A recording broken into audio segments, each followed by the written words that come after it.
on ne peut pas laisser les agriculteurs face tout seuls à gérer les conséquences d'une décision politique.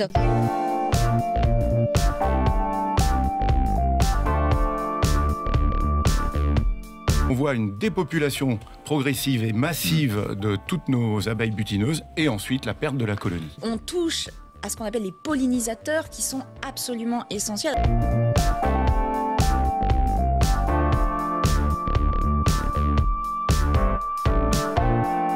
Vous vous apprêtez à voter un texte dont nous ne mesurerons l'importance que dans quelques années. Quel autre pays se dote d'un dispositif qui concerne tous les néonicotinoïdes et a posé le principe général de leur interdiction dès 2018 ?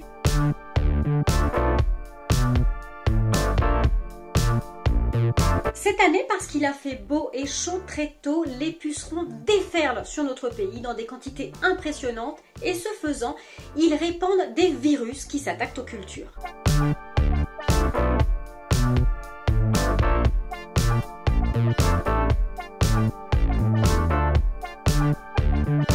En voulant verdir nos actions, on a fait bien pire et aujourd'hui on est devant une catastrophe économique.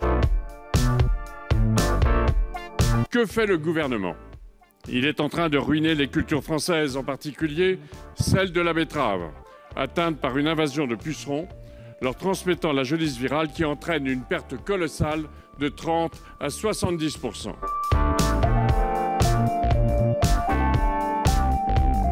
C'est tout un pan de notre économie dynamique agricole qui est atteinte cette année.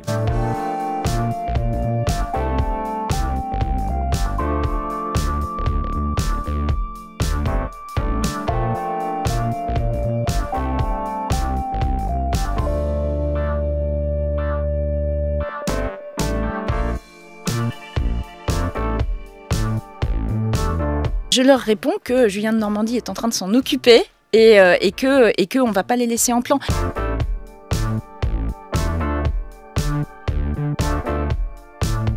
Pourquoi est-ce que vous n'interdisez pas? Pourquoi? Parce qu'on me dit qu'il faut interdire en totalité Oui.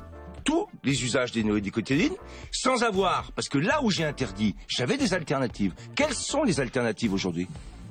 Est-ce que ceux qui vous disent qu'on interdit ont des alternatives correctes pour les abeilles? Je ne veux pas surtransposer en France des règles qui ne s'appliquent pas dans les autres pays européens. Avec cette idée d'une interdiction complète et surtout unilatérale, nous imposerions évidemment une contrainte supplémentaire très forte pour nos agriculteurs et nous les pénaliserions. Est-ce que scientifiquement, il y a d'autres produits plus efficaces et moins nocifs? La réponse est non. Est-ce que oui ou non, notre agriculture française pourrait supporter une nouvelle distorsion de concurrence? La réponse est encore non. C'est toute une filière qui est effectivement menacée. Le gouvernement actuel, qu'est-ce qu'il est en train de faire?